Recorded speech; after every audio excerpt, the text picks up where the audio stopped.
Seriously, to be honest with you, I feel so proud of it. আমার মনটা ভালো হয় তখন যখন দেখি আমার মাহফিলের চতুর্কোণায় যুবক ভাইরা ভরপুর হয়ে গিয়েছে। এরাই হচ্ছে আগামীর উজ্জ্বল ভবিষ্যৎ। এরা ঠিক বাংলাদেশ ঠিক। এরা ঠিক থাকলে দেশের মানে দুর্নীতি থাকবে না, সুদ থাকবে না, চাঁদাবাজি থাকবে না। আমি প্রত্যেকটা যুবকের জন্য দোয়া করি, আল্লাহ প্রত্যেকটা যুবককে অমরের মতো ইসলামের সৈনিক হিসেবে কবুল করুন। সকলে পড়ে আমিন। প্রত্যেকটা মা বোনকে আল্লাহ তাআলা খাদিজার চরিত্রে চরিত্রবান হওয়ার তৌফিক দান করুন। এগুলো তো স্বার্থপর দেখতেছি। জোরে সোরে আমি বলতে পারবো না তো সবাই। আবারও দোয়া করছি আল্লাহ প্রত্যেকটা মা বোনকে পরিপূর্ণ পর্দাশীল নারী হওয়ার তৌফিক দান করুন। আমিন।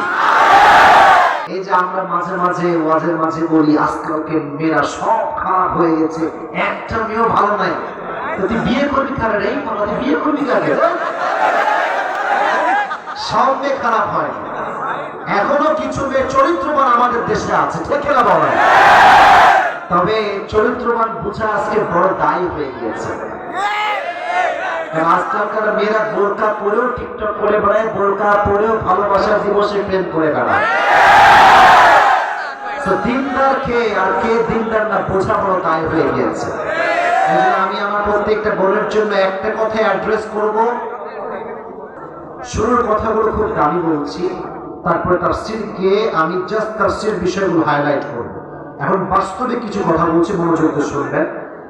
আমি আমার বোনকে বলবো উইথ ডিউ রেসপেক্ট, পরিপূর্ণ সম্মানের সাথে বলছি, যদি স্বামী ভালো পেতে চায় নিজের সতীত্বকে রক্ষা কর। সময় থাকতে ভালো হয়ে যান। So be the characterful man. একদম ভালো ক্যারেক্টার লোক, ভালো ক্যারেক্টারের কোনো সীমানা হবে না আপনার জীবনে। আপনার ক্যারেক্টার লেস হইলে আপনার স্বামী চরিত্র আরো বেশি লস হবে, ঠিক না? আপনার ক্যারেক্টার এটা খুব সুন্দর হওয়া লাগবে। আল্লাহ প্রত্যেকটা মা বোনকে চরিত্রবান মা হিসেবে, বোন হিসেবে কবুল করো। পড়া আমিন।